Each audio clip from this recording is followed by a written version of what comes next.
Praise లాడమ్మ. Good morning. ప్రభువైన యేసుక్రీస్తు నామములో ఈ ఉదయకాలమున శుభవందనాలు తెలియచెప్తూ ఉన్నాను. అమ్మ, అందరూ బాగున్నారా? ఎలా ఉన్నారు? దేవునికి మహిమ. ఉదయం లేచారా? ప్రార్థన చేసుకున్నారా? అమ్మ, దేవుని యొక్క సన్నిధానంలో ప్రార్థన ద్వారానే మనం ప్రభుని కలుసుకోవాలి కదా. ఒక్కొక్కసారి చాలా బద్ధకం అనిపిస్తుంది, ఒక్కొక్కసారి నిద్ర కూడా మనకి మరి ఆ టైంలోనే వస్తుంది. ఏ టైంలో మరి మనం పడుకునే టైంలో నిద్ర రాదు, కానీ ప్రార్థన చేసే టైంలో నిద్ర వచ్చేస్తూ ఉంటుంది.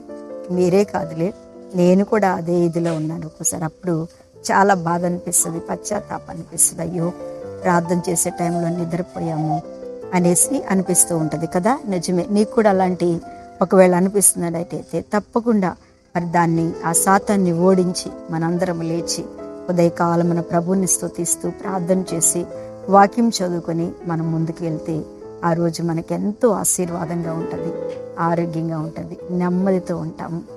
చాలా అద్భుతంగా ఆ రోజు మనందరము కూడా ఉండగలుగుతాము. ఆమేన్. హల్లెలూయా. మంచిదిరా, మీరు అందరూ అలా చేస్తారులే అమ్మా.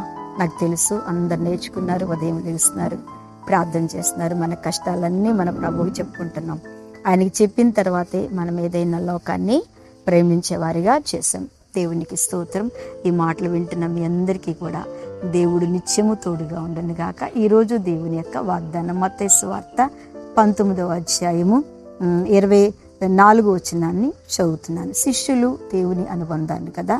23లో యేసు తన శిష్యులను చూసి, ధనవంతుడు పరలోక రాజ్యంలో ప్రవేశించుట దుర్లభమని మీతో నిశ్చయముగా చెప్పుచున్నాను. అందరూ శిష్యులు యేసు ప్రభు గారి దగ్గర కూర్చొని ముచ్చటిస్తూ కబుర్లు చెప్తూ ఆయన అడుగుతున్నాడు, అయ్యా, పరలోక రాజ్యంలోకి వెళ్ళాలంటే మేమేం చేయాలి? ఎలాంటి వారు పరలోక రాజ్యంలోకి వెళ్తారు? నిజమే, వాళ్ళు కూడా యేసు ప్రభు దగ్గర కూర్చొని, ఆయన మోకాల మీద కూర్చొని ఆయనతో కూర్చొని అడుగుతున్నారు. పరలోకం గురించి ఎంత బాగా అడుగుతున్నారంటే అసలు ఏం చేయాలి? నిజమే, దేవునితో ఉంటూ దేవునితో నడుస్తూ దేవుని సహవాసంలో ఉన్న వారికి అంత అనుమానం వచ్చింది పరలోక రాజ్యం ఎలా ఉండాలి అని. అందుకని ఆయన చక్కగా చెప్తున్నాడు. ఏమని చెప్తున్నాడంటే, ధనవంతుడు పరలోక రాజ్యంలో ప్రవేశించుట దుర్లభం అని మీతో నిశ్చయముగా చెప్తున్నాడు. ఎవరంట? ధనవంతులు. ఈ భూమి మీద ఎంతోమంది ధనవంతులు ఉన్నారు కదండి. కోట్లకు పడగలెత్తి కొన్ని వేల కోట్లు, కొన్ని లక్షల కోట్లు సంపాదించిన వారు ఈ భూమి మీద ఉన్నారు. మరి కానీ ప్రభు చెప్తున్న మాట, ధనవంతుడు పరలోక రాజ్యంలో ప్రవేశించడం చాలా కష్టమని చెప్తూ ఉన్నాడు. 25లో యేసు శిష్యులు ఈ మాట విని మిక్కిలి ఆశ్చర్యపడిరి.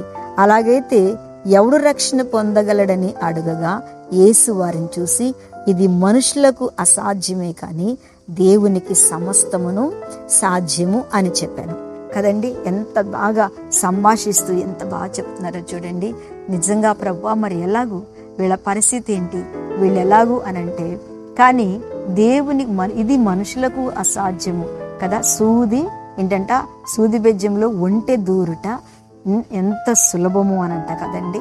నిజమే, అదెట్లా? దానికి ఆశ్చర్యపోతున్నారు. ప్రభువా, అదేంటి అలా సూది బెజ్జంలో ఒంటె ఎట్లా దూరుతుంది, ఎంత కష్టము అని శిష్యులు ప్రభువుని అడుగుతుంటే అందరు దానికి ఆయన ఆశ్చర్యపోతూ, ఇది మనుషులకు అసాధ్యము కానీ దేవునికి సమస్తమును సాధ్యం. నిజంగా దేవుని బిడ్డ, ఈ వాక్యం వింటూ ఈరోజు దేవుని కొరకు, దేవుని వాగ్దానం కొరకు ఎదురు చూస్తున్న నీ జీవితంలో దేవుడు ఒక్కటే చక్కటి మాట చెప్తున్నాడు.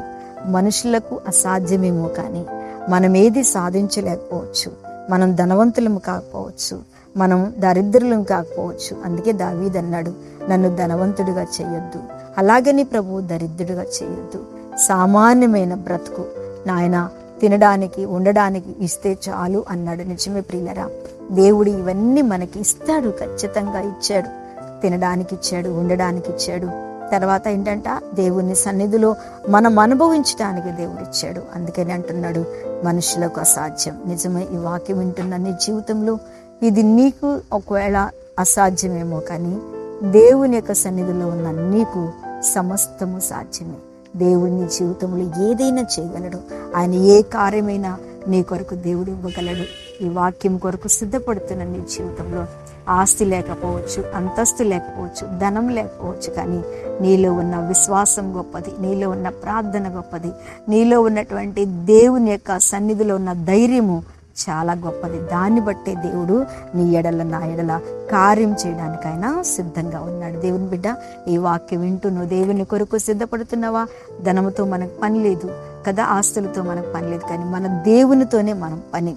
అలాంటి వారి జీవితంలో అసాధ్యమైనది దేవుడు సాధ్యం చేయబోతున్నాడు. కళ్ళు మూసుకోండి, ప్రార్థన చేస్తాను. పరిశుద్ధుడా, ఈ ఉదయకాలం ప్రతి బిడ్డ జీవితంలో ఏది అసాధ్యమో అది సాధ్యపరిచి, ధనము అక్కర్లా, వాళ్ళ విశ్వాసం, ఆ విశ్వాసం, మా ధైర్యమును బట్టి ఈ రోజంతా మాకు తోడుగా ఉండి నడిపించి, నాయనా మీ సన్నిధానంలో మమ్మల్ని నడిపించి ముందుకు సాగించమని, ఈ రోజంతా తోడుగా ఉండి నడిపించమని, మాకు మా పిల్లలకు పుట్టినరోజు వివాహ దినమును జరుగుతున్న ప్రతి బిడ్డను మీరు ఆశీర్వదించమని యేసు నామమున అడుగుచున్నాను తండ్రి. ఆమేన్. ప్రైజ్ లార్డ్ అమ్మా. దేవుడు మిమ్మల్ని అందరినీ దీవించును గాక. ఆమేన్.